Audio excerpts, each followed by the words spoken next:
Welcome again to Profiles on Nantucket Community Television. I'm Charley Walters. Kenny Howard has lived on Nantucket all his life. He's been playing drums for almost all his life. But what you may not realize is that in spite of the fact he's lived here all his life, most of the work he has done as a drummer has been off-island.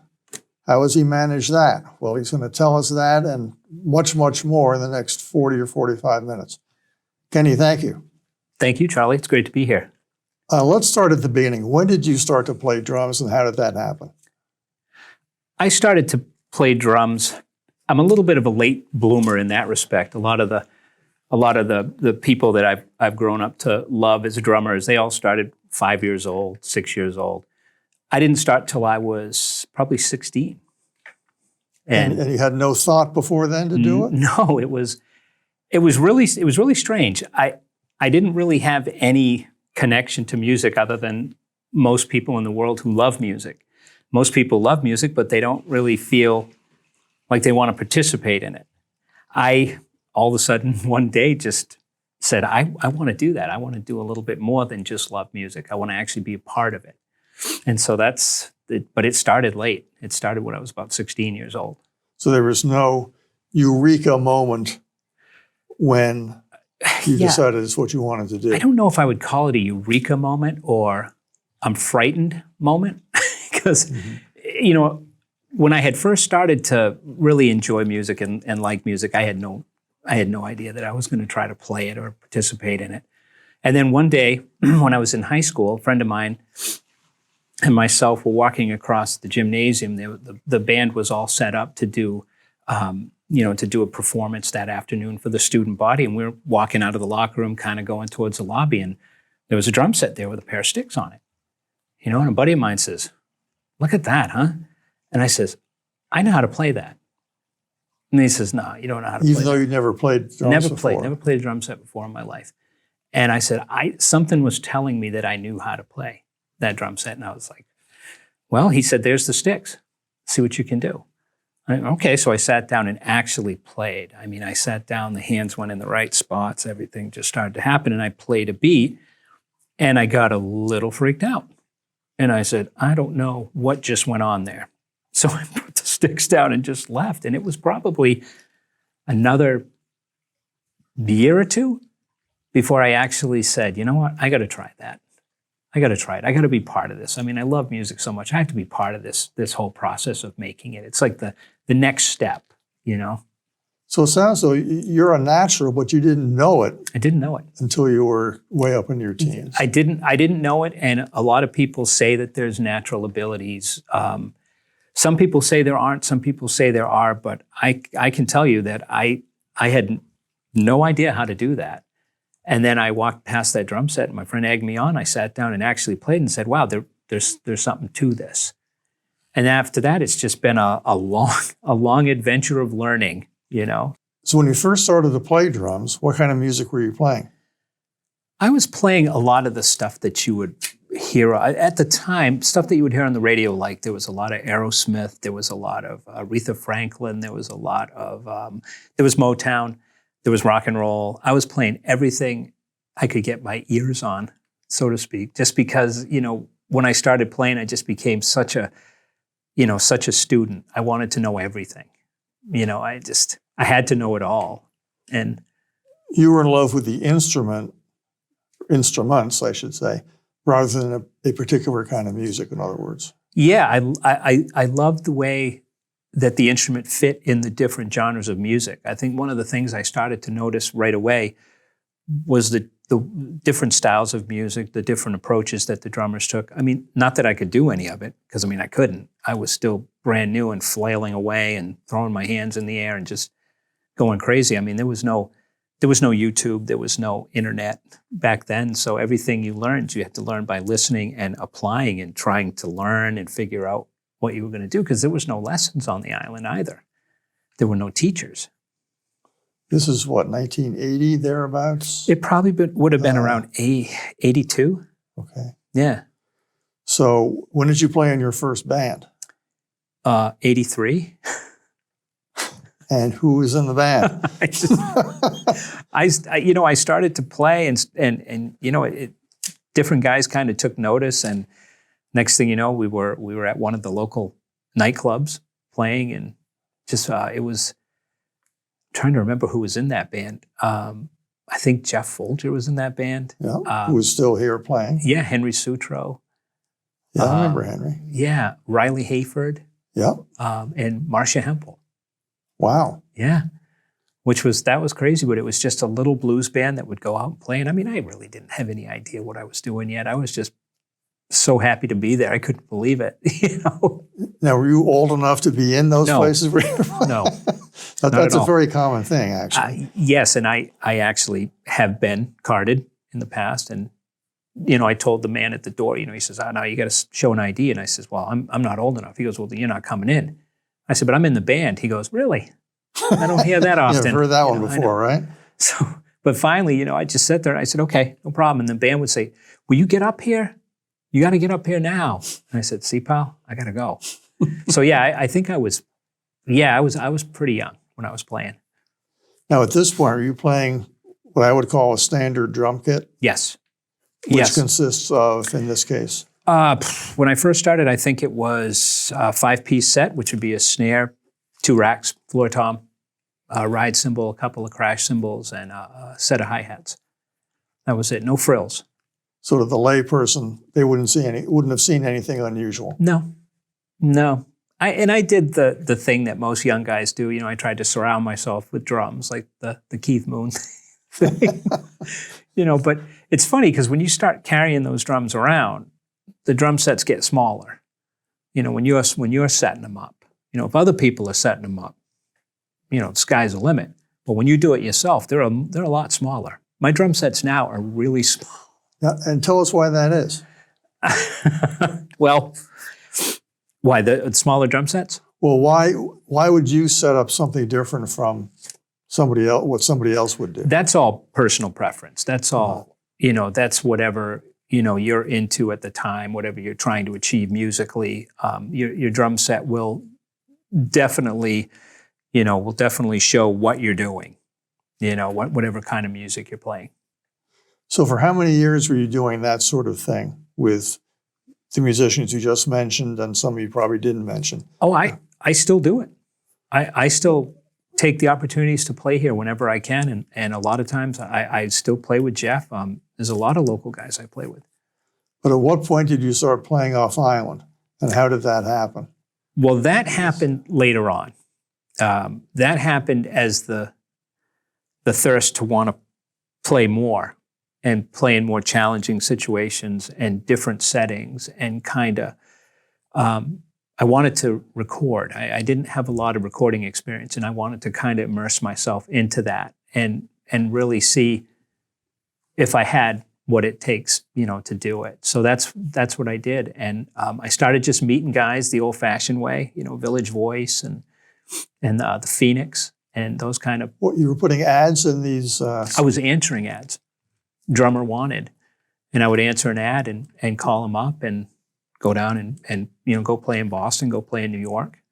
And for the younger people, the Village Voice and the Boston Phoenix were so-called alternative newspapers. I guess the Village Voice died and then came back recently, but these were alternative newspapers back when people actually went to a newsstand and bought newspapers. And read them. Anyway.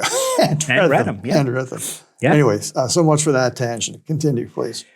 So that's basically what I would do. And I met some friends that still, you know, we still remain close and we still play a lot, you know, during those kind of phone call things and audition type situations. When I started to get a chance to play a session with an artist, then, you know, you meet the guys you play the session with and you hit it off, and it becomes like a network. You know, we all split up, but then some of these guys will work in a different studio and they'll say, hey, we need a drummer. And they'll say, hey, call this guy. So it was still, and I think it still remains, word of mouth. Well, when you were first answering these ads, how did they know that you knew how to play the drums? This is before YouTube and so on and so forth. They were audition based, you know. So where would you go to do that? Rehearsal studios in the cities. They'd have like 7 or 8, 10 or 12 drummers. So you had to lug all your stuff down there. No. Most of the rehearsal studios have equipment on hand. Luckily. And that's okay for you to use. You can use somebody else's kit. Yeah, because you can just adjust it to the way you like it and then play. Okay. A lot of studios do the same thing. They have equipment that they're familiar with, that they've recorded hundreds of times, and you're showing up to do 3 or 4 songs. They're like, "Can you use this set? We're ready." And you just say, "Sure."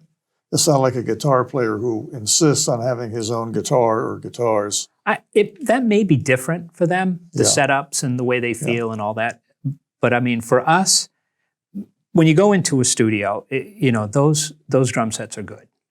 They're real good. They're as good as anything I would play. Really? Yeah. So you go in there and they've got the experience with them. The sizes don't really change. I simplified my setup quite a bit to make it a lot easier to adapt with many different situations. Like, I don't have a specialized drum set. I have the basic sizes, and all I have is a bass drum, 1 rack tom, 1 or 2 floor toms. So it's a real basic setup. So tell us about your first few engagements as a result of answering ads. Well, that you go down there and you basically, sit in a room and wait your turn, and you go in and you play. And usually it's to try to get into a small band in the area, so you can play. I mean, I never told them I was from Nantucket. I just showed up. I just showed up because you figured the moment you say that, they don't, they're like, well, how are you going to travel? The first thing, how are you going to get here? And then, so, plus, I mean, I think the guys really want guys in their area too. It makes it a lot easier for everybody, so. But I would go down there and I would learn the material if they gave me something, to learn ahead of time, or a lot of times you go in cold and you just play whatever starts happening. But you go down there, you walk into the studio and you sit down, you play with those guys, and you hope that there's musical chemistry, but you also hope there's personal chemistry too. You hope that everybody gets along and that kind of stuff. And I didn't really have any problems with that. I always seem to get along okay with everybody, and I can keep up playing, so. Well, now, were these bands that didn't have a drummer, or was this a singer who was trying to put together a bunch of musicians behind herself? Yeah, both. That happens a lot. There'd be a singer, a musical director, and then a band would, we'd all walk in and play. Yeah. And you might be there for what, a day or a week, or it could be any amount of time? It could be any amount of time. I think most times for something like that is usually, I mean, I've done it a couple of ways. I've gone in and played 3 songs, and I've also gone to those things and played 36 songs. Huh. So it varies. It depends on what the job is and that sort of thing. But that's how you make the friends, and then, one of them will be, he'll have a gig, he'll need you, or he'll have doing a single and he wants to use you, and, you stay in touch with those guys. Now, when an album comes out, or a 45 in those days, were you credited? Did people know that Kenny Howard? Would the public know that Kenny Howard had played the drums on that song? If I played on it, yeah. And when they call you up to go down there for however long it is, obviously you've got to get yourself there, right, by hook or crook, which is a challenge from Nantucket, obviously. Yeah. But who pays your way? Who pays for your hotel room? It depends on the budget.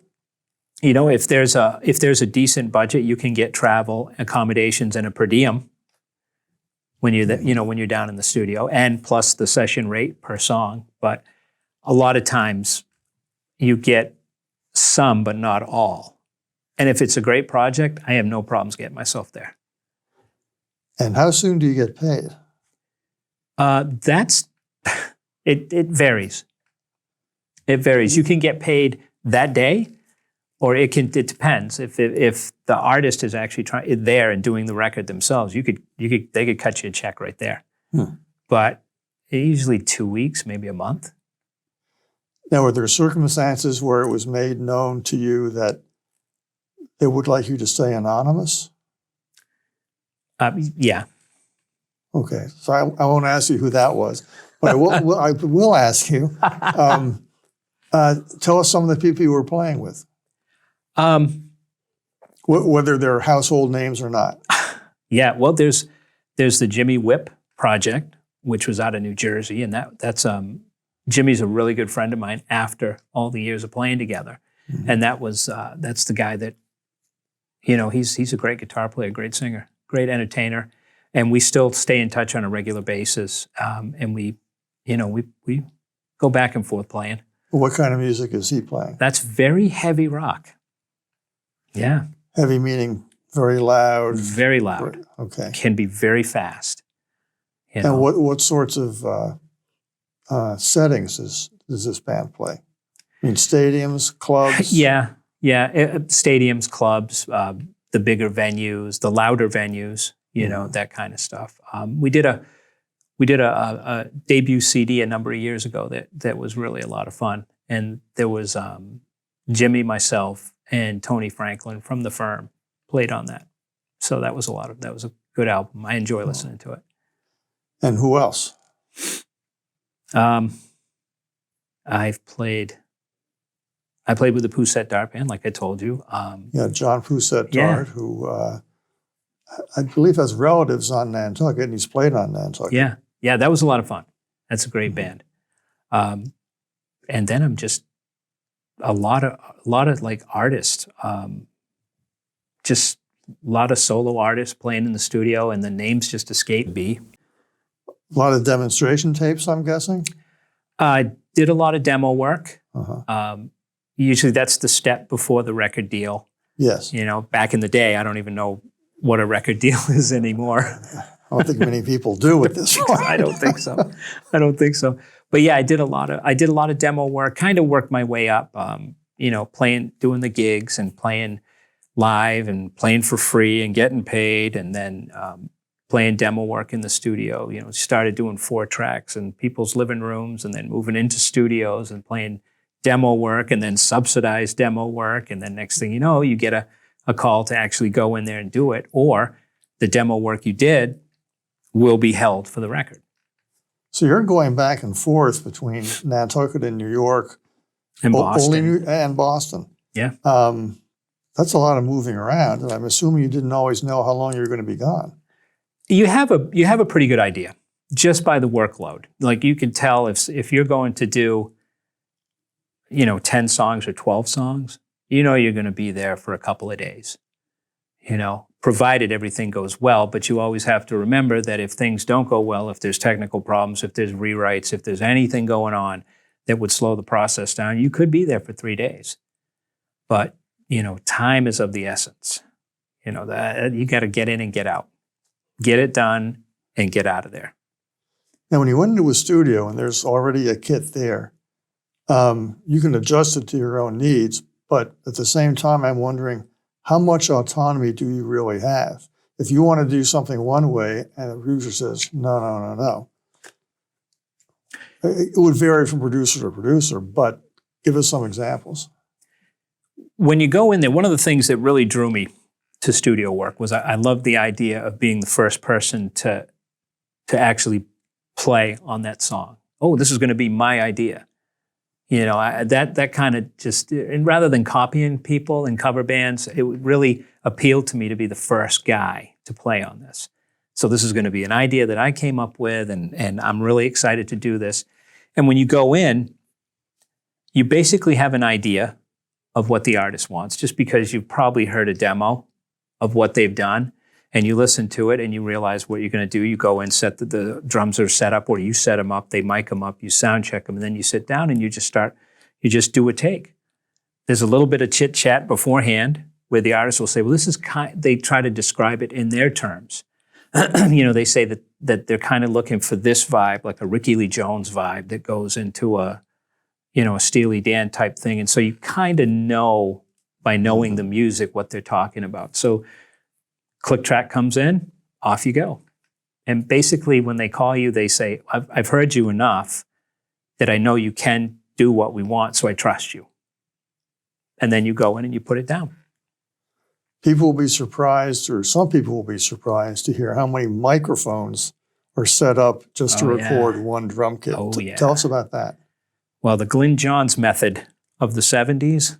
Glyn Johns being a famous producer of the Beatles, etc. Yeah, his 3 and 5 mic techniques.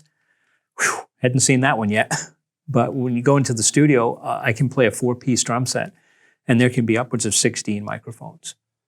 Why so many? Capturing every nuance of the drum set. Brand new, whole different discipline.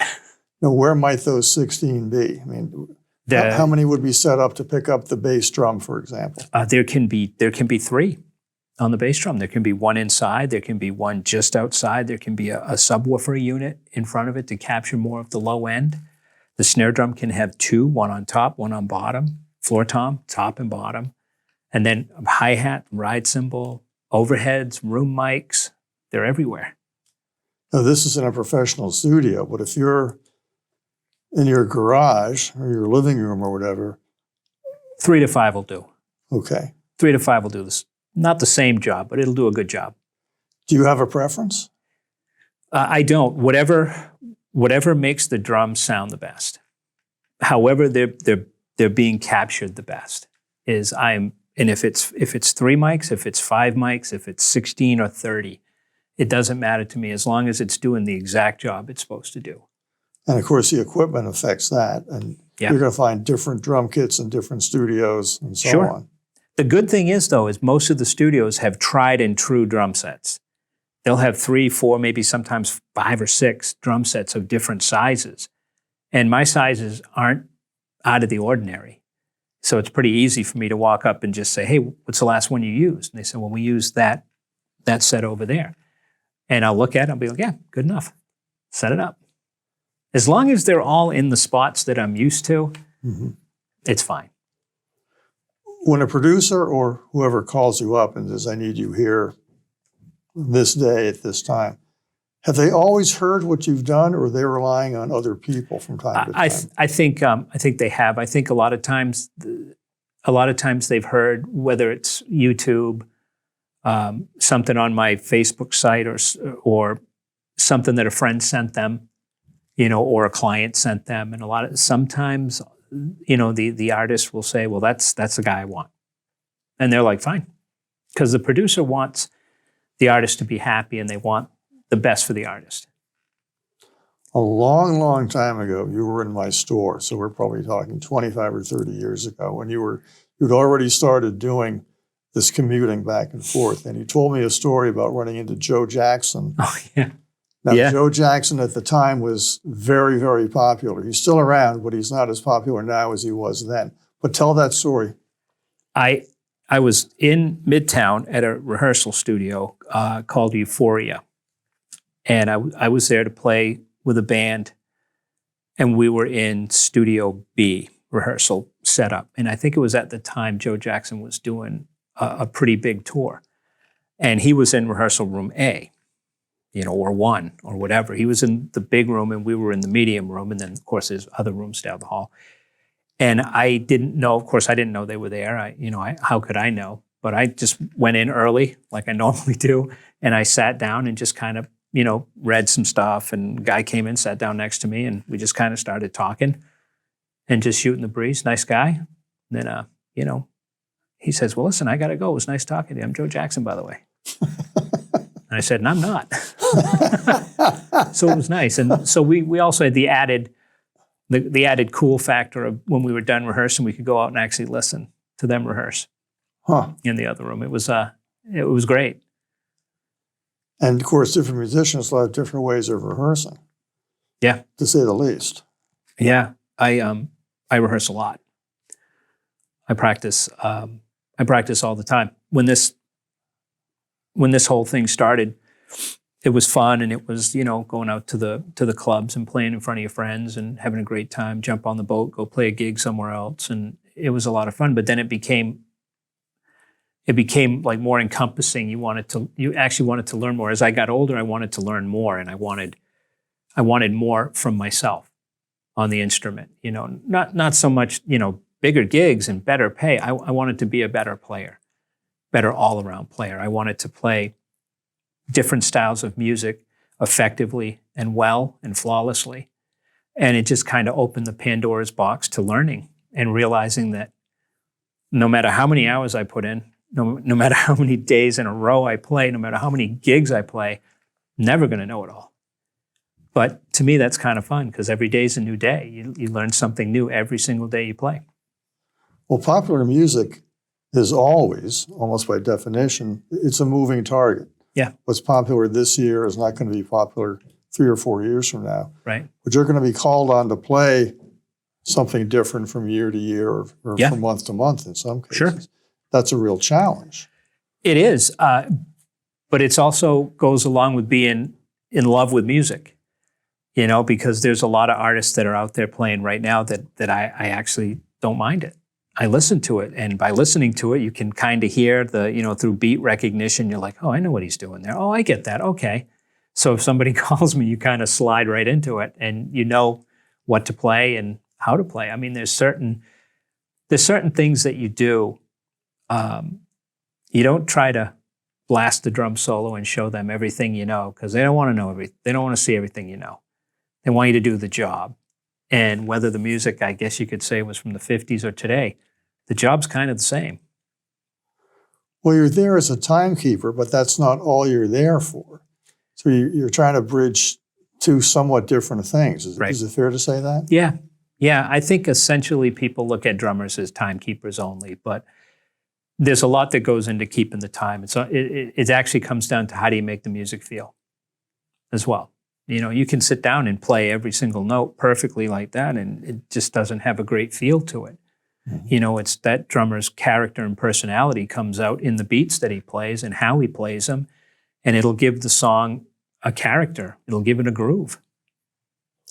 Now, we all know what sheet music looks like, whether we can read it or not, we know what it looks like. But there's also sheet music for drums, yes, which I think most people aren't aware of, but talk about that. The sheet music for drums, you know, is the regular 5-line staff, and it has, instead of having the notes that a piano player would read, the notes are actually different parts of the drums, of the lines are different parts of the drum set. Mm-hmm. And so it's set up. I am a terrible reader. I am so slow that if somebody puts it, brutal. But you can do it. I got pretty good for a while, but then I didn't do very much of it because I'm not very good. I'm not not a great sight reader. So it's not necessary to be skilled. I mean, if I hear something on the radio, does that drummer, can he or she read drum music? Maybe, maybe not. Really? Yeah. Yeah. A lot of times, you know, it was explained to me that there's two kinds of players. There's sight readers and sight listeners. I mean, the sight readers are incredible. You know, they just walk right in there and lay that sheet out, and they play the whole thing, and it's flawless, and it's absolutely beautiful. I would sit there and say, what does that mean again? I don't remember what that means, you know? And to me, it was always sight listener. Because rather than going the proper route of being taught the very basics, I just learned how to play and jumped right out and played. I should have took the time to read. I wished I read better than I do. But it hasn't harmed your career. No. Not knowing it. No. You have to. Most guys that go into the studio, they can pick up. You know, they know the arrangement. They can pick up what the song is going to do. Sometimes they let you hear it and they say, okay, and they stop in the middle and they're like, it just choruses out. You know what it'll sound like. Okay. And everything is always in its sections and pieces. You know, there's not a lot of things that you're super surprised about when you go in. You know, you've had either time beforehand to hear it, or if you haven't and you sit down to play it, they say, this is what it sounds like. And they'll play a couple of bars of it live in front of you and you just kind of go, oh, okay. All right. And we're going to go intro, verse, you know, turn around, verse, chorus. Okay. So in some cases, you don't know until you're actually in the room. Yeah. In other cases, they'll send you a file or a CD or whatever ahead of time. Sure. Yeah. It can go either way. A lot of things, and when you get there, a lot of things get rewritten on the spot. You know, so so you walk in there and if, you know, a particular part of the song, you know, isn't working out. So you're like, oh, okay. And so they say, we want to change this. We want to either add a bridge, add a turnaround, a segue. We want to add something right here. And we'll mess around with it. We'll play it a little bit and then we'll run the song. How often do you make a suggestion, or anybody, any of the backing musicians? Is that a no-no or? No, you know, in in the studios, I think everybody's willing to hear ideas because everybody's in there with the sole purpose of trying to make the best music they can make. And if you've got an idea, they want to hear it. What, good or bad, whether they use it or not, they want to hear it. It's not until you get into situations, I have been in situations where they've said, here's a song, play it. Okay, you play it, you're done, you go home, you're all set. But I have played in times where I said, hey, you know what, from an arrangement standpoint, can we knock off a couple of bars, because this is getting way too long, because drummers have a great feel about when the song should change, we just kind of feel like, wow, I've been stuck here a long time. We got to change this up. And so it works out. But they do, they'll listen. If you've got a good idea, good input, they'll listen to you. But in the end, it's not your decision. No. It's the artist, the producer, both. Yep. I mean, if you have a great idea for one little part to turn around, you're not going to get songwriting credit because it's part of the game. Are you a composer? I mean, not in the sense of a composer, with the piano or the orchestra. I mean, I can write drum parts. Mm-hmm. What about musical parts? No. I shouldn't say musical. What about, do you play guitar? Do you play piano? I play guitar. I play a little bit of piano. I can get an idea across. Uh-huh. If there's something, that I want somebody to hear, I can usually sit down in my studio and play it and get the basic ideas and then send it along to the guys that really do that work well. How's your singing? Terrible. Terrible. I mean, I think it's great, but I don't think anybody else does. But that's just the way it goes. Now, I've lent myself to backups before. I've done some backup singing. As a lead singer, no. How often do you get called on to overdub a tambourine or something like that? Is that a common thing in your case? No. I don't really get that a lot. Sometimes that'll happen in session when you're all done and they say, geez, there's something. But pretty much most musicians that I know, if not all of them, could put if I'm done and I've already left, and they can do that. They can overdub that. The tambourine part of the cowbell part, something like that. Yeah. If it's something that happens during the session, we'll do it. But usually, if it happens after, I'm usually pretty surprised to hear it too, because I wasn't there. But it's good. It's all good. I do remember doing that. Yeah, wow. How did I do that? You've done a lot of endorsements. Tell us how that works. I endorse a lot of products, in the drum world. I endorse Pork Pie drums, Amadia cymbals. I endorse Aquarian drum heads, Los Cabos drumsticks, Grover Pro percussion. I also have endorsement deals, and I endorse the Sweet Spots, which is a drum muffling system, a dampening system, and also T&R products, which is they used to make a product called Booty Shakers, which was kind of a cool thing. Basically, it was like a resonant piece for your snare drum basket, so your snare drum didn't hit hard plastic. It was sitting like this foam rubber, and I think it's called Groove Share now. That's what they call it. But I've been with those companies for years. Just before we started taping, you gave me something I didn't know existed. Kenny Howard autographed drumsticks. Well, I figured... How did that come to be, and where can people get them? Well, I figured that I had come and gotten so many drumsticks from you over the years, I had to start paying you back somehow, That came through Los Cabos drumsticks. There was I used to be with a different company, and then when I moved over to Los Cabos, we basically talked and thought about the drumsticks I wanted. I ordered a bunch of drumsticks from them before we actually did anything together, and I used them. And I actually found a pair of their sticks that felt the best to me. And luckily for me, it's a drumstick that they offer. So I said, hey, I really love that. That's a great drumstick. And so we started talking. They said, hey, well, why don't you come on board? I said, okay, that's great. I said, whatever the criteria is, let me know. And then they give you the whole list of things you're supposed to do and not do. And lo and behold, the stick was born. Now, are you paid for endorsements, or how does that work? No, those are pretty rare these days. I mean, the margins are a lot tighter, I'm told, now than they've ever been. So what usually happens with an endorsement deal is you get money, you get quite a percentage off. Like you don't pay full price for your equipment. You can pay up to 70% off. So that's helpful. I should say so. Yeah, and that's great. And I don't endorse anything that I don't use. I mean, everything that I have an endorsement deal with, I use every day. And they're great products, and I have definitely put them through their rigors, and they are just incredible. And great guys too. Now, one other thing you have done is what I'm doing right now.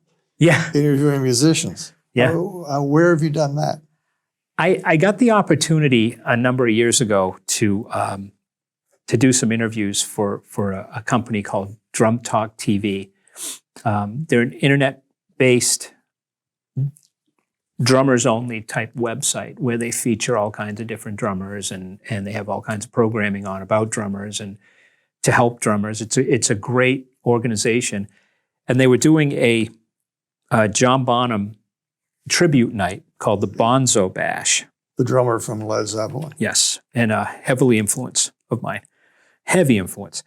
And so we just got to know each other because he did an interview on me, and then he asked me if I would do that. And I said, yeah, that sounds like fun. So off we go. We're going to New Jersey. And so we went down to the Bergen Center for the Performing Arts, and I got to just ask all of the drummers that were participating in the show different questions about John Bonham, and and it was really it was different. It was strange to be on the other side, and not to not be the guy getting interviewed. And I've done that once before. I did that for the drumstick company. Mm-hmm. I did a little interview for that, and so I did a couple of other things. I did a little bit of radio for Behind the Kit. I was asked by the host to join in via telephone to ask these particular drummers questions, and it was a lot of fun. I far prefer playing, but it's also fun to talk with those other guys and kind of pick their brain about stuff. So it was a good experience. Now, in addition to John Bonham, who were the other drummers? Some other drummers that you particularly admire? Oh, wow. We were just talking about this before too.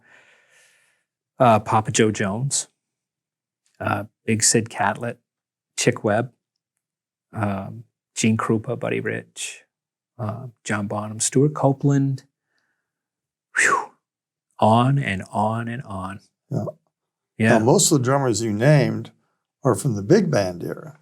They were playing and recording before you were born. Before I was born. A lot of big band drummers, yeah. Yeah, I love that. Tony Williams. A lot of the guys, these guys were all, they were changing the game. When these guys were coming along, I mean, everything was so esoteric and everything was so straight down the middle. And then somebody like Tony Williams starts playing and you go, wait a minute. Gene Krupa brought the drums out front. Before that, they were always in the back of the orchestra. And the next thing you know, this guy's going out there playing Caravan and all these crazy songs, and he's out front. And Buddy Rich kept him out front. And to this day, here we are, still influenced by them. What about contemporary drummers? Younger drummers? There's so many great drummers out there. And I would hate to leave anybody off the list, but a lot of the guys that I listen to now would be like Benny Greb. Wow, I'm just trying to think of them. There's so many of them. Now, in his case, what kind of music does he play? He's kind of a jazz player, kind of a funk player. He's kind of an everything guy. He's a real thinking drummer. He's really he's redefining a lot of the teaching methods. And he does some really incredible videos, demonstration videos, and he does a lot of great work. There's a lot of great players out there, Charlie, and unfortunately, a lot of them I don't know who they are. I don't know their names, but I listen to them and I go, "Wow, that's pretty." There's so much information coming at us now.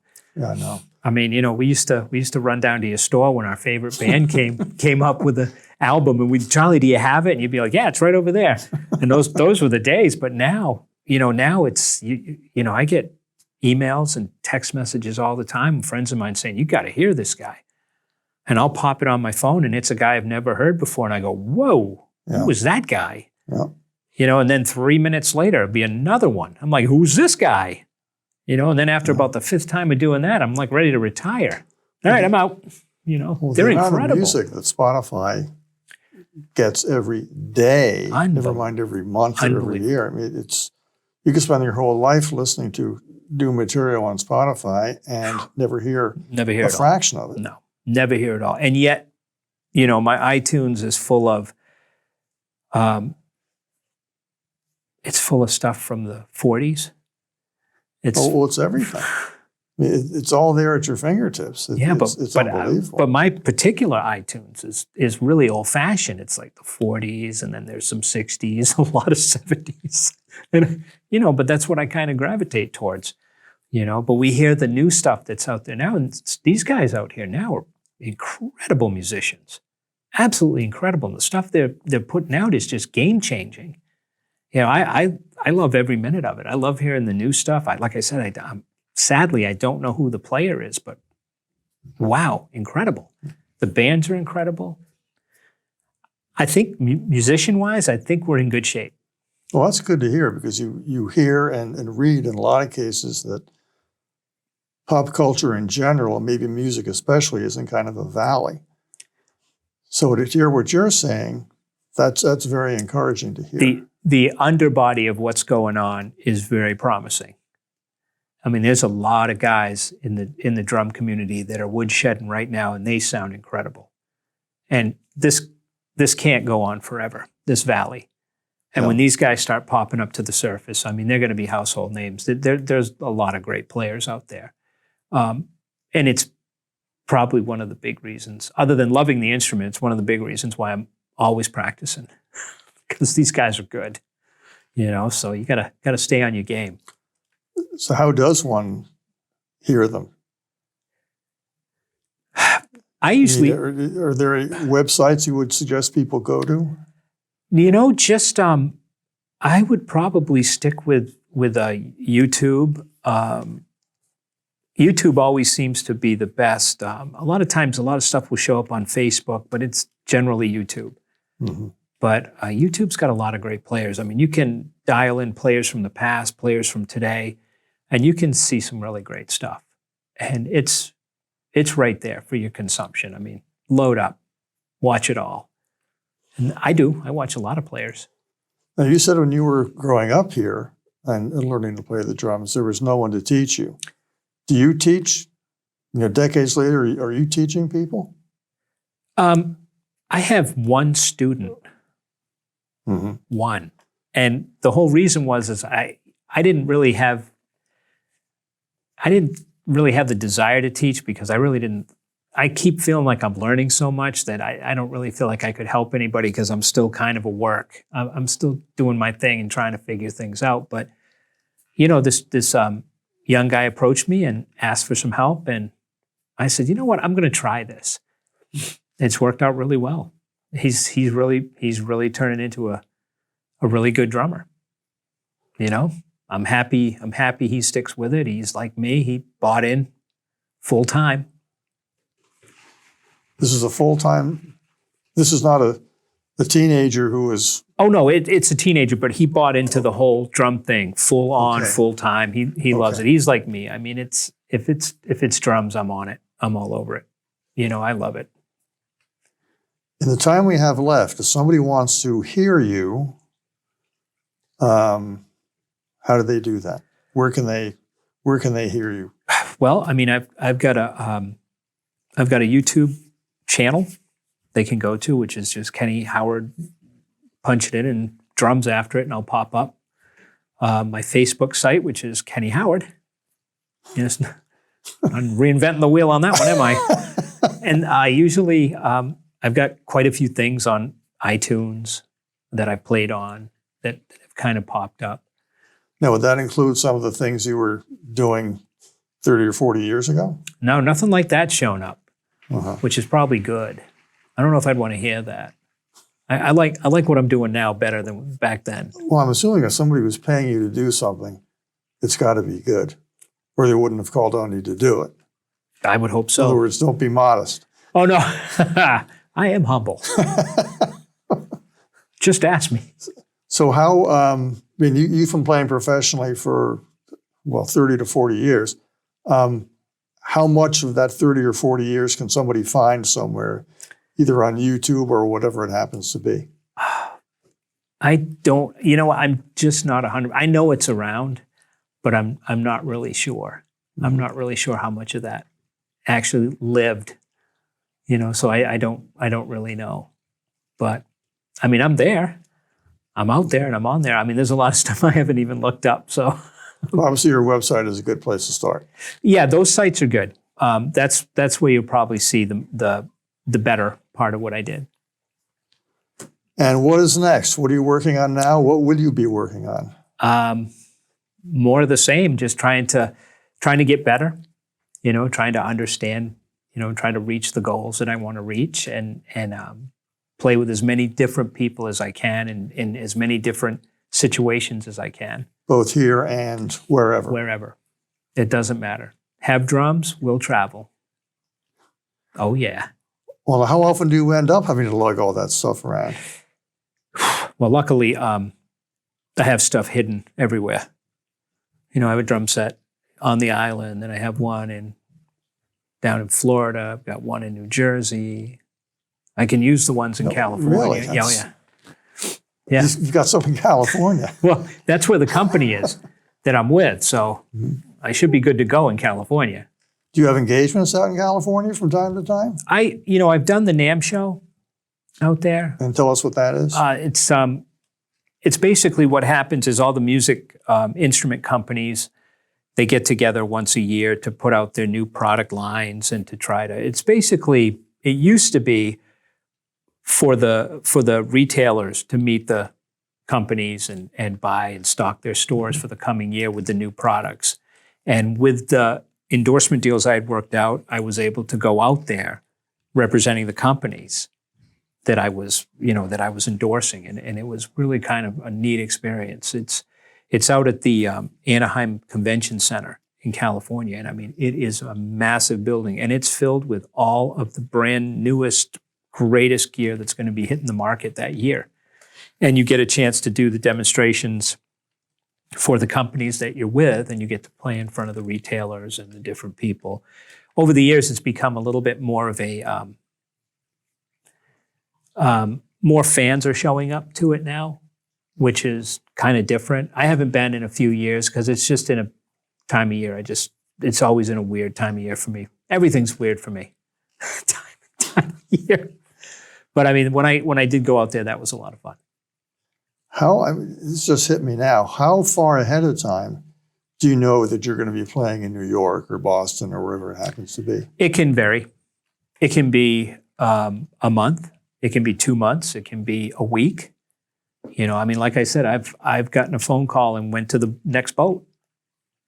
To me, it doesn't matter. It's all part of the challenge. It's all part of the fun of it. And if you don't have an engagement for 3 days or 2 weeks or whatever, I assume you're practicing almost every day. Every day. Is that a 9 to 5 kind of thing? Do you always start at the same time of the day, or is it? No, it's actually all throughout the day. It's at different points in the day. Mm-hmm. I'll sit down. I usually do my most serious practicing would probably be in the early evening. That's when I would actually sit down. But, during the day, I'll sit down in front of a drum pad for, 20, 30 minutes and just try to keep the rudiments going and the real basics, keep the hands all nice and limber. And then if I have something I'm working on for myself or for a friend or for a client, or if I'm trying to do, anything, it's usually at night. That's when I throw the headphones on and turn on all the equipment and start playing.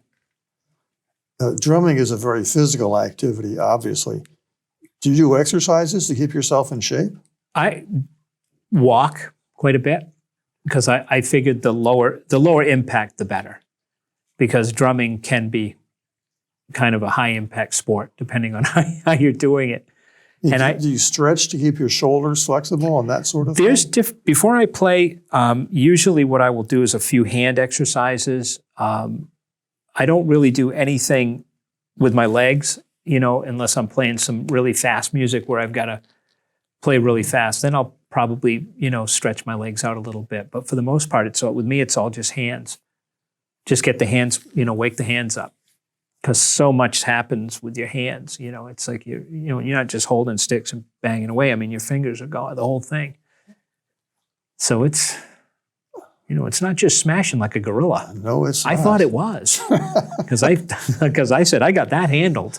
If it was just smashing like a gorilla, I'm good.